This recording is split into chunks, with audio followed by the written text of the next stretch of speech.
This is Sparta!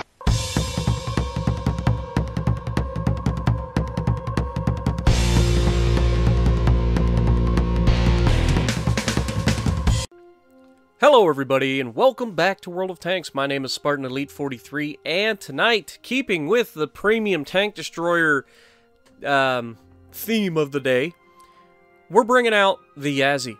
You guys have seen me play it before. You know that I love this little tank. It's one of the better premium tanks that they introduced into the game, and honestly, it's hard to beat. I mean, it is a fantastic tank. Now, I will say this.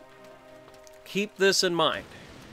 In this match, I had coated optics on rather than my gun laying drive. I do not recommend it because the difference that you get in view range is negligible versus the difference that you get in the gun laying drive aiming time. So that out of the way, we all know the Yazi. We all know how much fun this thing can be, and I wanted to run this to show how much difference mobility can make. Now this has a larger gun as well. It doesn't have a 120, or it doesn't have the 105 that the Ferdinand had. This one I think is a 120. I can't remember right off the top of my head, but yeah. So this has a bigger gun. It has a longer aim time, but the chassis being able to take rounds with the sloped armor and move around with ease is the difference between this one and the Ferdinand's real life applications, I should say. So we're in the bush, we're waiting. We have a platoon mate who's in a motherland who I met tonight, who's a pretty cool guy. And this is one of the matches in the Yazi where it's just everything's gonna go well. So we have the shot here. I derp it into the ground. Again, that aim time is absolutely horrendous. But you can deal with aim time. You know, you can be more patient with aim time when you have mobility and sloped frontal armor that allows you to bounce around. So, as you saw, I was spotting those guys. So that's definitely a thing. I'm going to go ahead and push up to the next ridge line because I noticed that these guys aren't pushing towards us, which leads me to believe that they're alone. We have the low, and we have a T-28, or no, T-30, sorry. T-30 Tier 9 Tank Destroyer. And so we come up on the ridge line, and right there we bounced off of, I was aiming at his commander's hatch. I think we caught just the frontal lip of the turret. But the next part is the fun part. This is where I bait this T-30 into trying to shoot me. Watch him. Like, he never breaks eye contact with me, and these guys are able to just absolutely eat him for lunch. And everyone just annihilates him.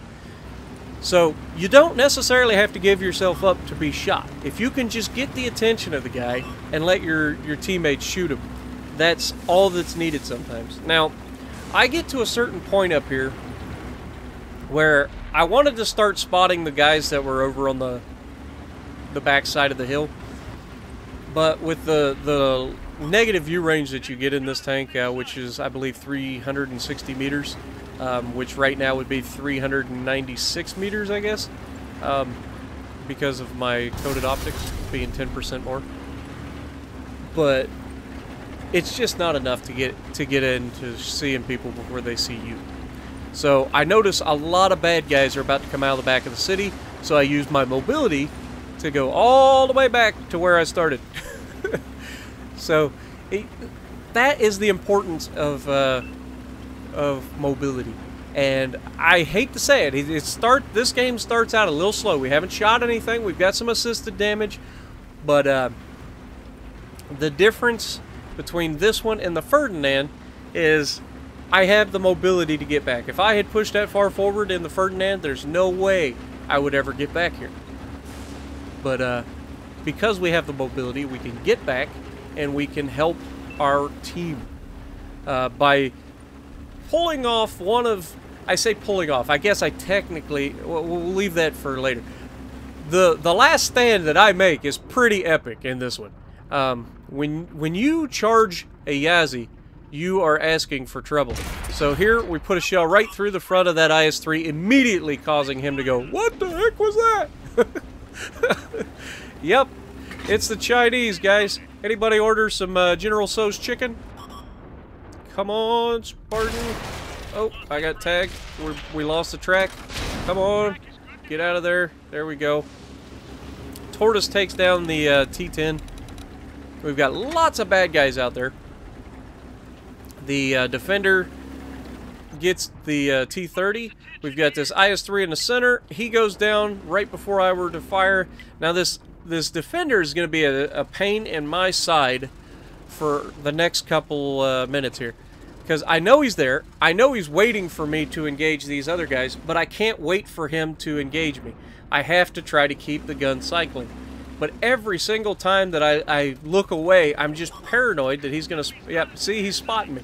And I can't see him. That's what I'm afraid of. Because if I get tagged, you know, you only get 1,100 hit points. You know, it's only a Tier 8 tank destroyer. You don't get that many hit points, so you can't afford to lose a lot of them when the Defender's going to hit you for 400. Oh, come on, if you were to just come up a little higher. Because I can't shoot your turret. Shooting the turret of a Russian tank in general, doesn't even matter what it is a bad plan. Now this E-75 skylines himself, puts himself on the ridgeline, gives up his lower plate. I take the shot, the Defender's looking at me, I'm keeping my armor angled towards him. That way he has the worst possible chance of pinning me. He's got a very good gun, but again, he has the long aim time as well. And so, while he's behind the buildings, I come back up to try to get shots on these guys, and he spots me again. Now he's going to go into a side-scraping position. So I back up a little bit further. I take the first shot, but that shot derped really, really hard because I had to rush it. And this is where having that the gun-laying drive comes in handy, because when you have to rush shots, it's no fun. And there we do not pin him again. I don't know if we shot the ground that time or the side of the building, but it didn't pin. But he didn't pin us either, which is a great thing, a great feeling when you're in a tank destroyer. Because when you know he's having just as much trouble pinning you, you can really take the time. Now that shot I thought should have pinned, but looking back at it, it did go a little bit to the right. I'm trying to hit that big fat bottom lip that these Defenders have. Now this next time, he's going to overextend, he's going to back up way too far, give up his lower plate, and we are not going to miss this next shot. And down he goes. Right there. So, accuracy, being aimed in, waiting for him, pays off. Now this E-75, again, he's in a bad position. I try to hurry the round to get a shot into the side of him with heat. It didn't quite go through because we had to hurry it. But it happens. We kill his motor. He's got a dead track. We got the Emil 1 pushing up. He's not giving us much to shoot at. But, again, put another round straight through the bottom of his tank. Emil 1 is getting beat up, but we are literally the only tank here. We have a medium tank to our left. The Emil goes broadside on with his turret for God only knows why. I don't know what his thought process was there, but it wasn't a very good one. And now we've got a T-34. Now this T-34, I just happen to know, is a 2-marked T-34, which means this guy knows what he's doing. And you'll see how I know that in a little while.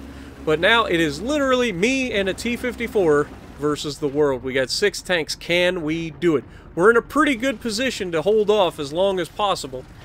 But eventually, time will catch up to us. The Bat Chat's given our T-54 problems. He's gotten a lot closer to me because he's not sure what he's going to do. Right there, he breaks my gun. So I go ahead and, while he's backing off, I go ahead and fix the gun because I need as much accuracy as I can. I can't afford to be wasting shells at this point of the game. We have 21 rounds left. We've got plenty of shells to deal damage to these guys. This T-34 is hauled down. That's no bueno. I cannot possibly do anything to that T-34 right there. So I leave him alone. Now, that allows me in this T-54 to try to double team this light tank. The light tank saw me charging towards him, and I was kind of hoping he would do what he did, but I was hoping our T-54 would be able to do something back. Unfortunately for me, That wasn't the case. He jumps in, kills our T-54, and now I have to make a good shot or I die. Can I do it? Wait for it. Yeah, it's not even a thing. Goodbye. Now here comes the T-34 to save the day. He's going to come in and kill me because he's a 2 Mark T-34. But patience, knowing that he's going to have trouble. Now I also have to be careful because he was going to try to ram me down into the water and potentially drown me that way. But look at the traverse of this thing. I get down in here, I can turn, I put another round on him. We close the distance, but unfortunately he did pin that shell. But I'm going to get loaded before he does, and down he goes. So, 4 tanks left versus Spartan. Can we pull it off? Now, I know that there's a bad guy behind me. I aimed the shot, but I had to rush it, and I'm trying to make a miss. Luckily, I bounced the first shot, but there's a Jag Tiger 88. That is no bueno. I don't have any heat rounds left, and he's gonna DPM me with premium, and that's what he should do. Unfortunate, but we made a heck of a last stand. We got 4 kills, 10 pins, not too shabby. So what do we got?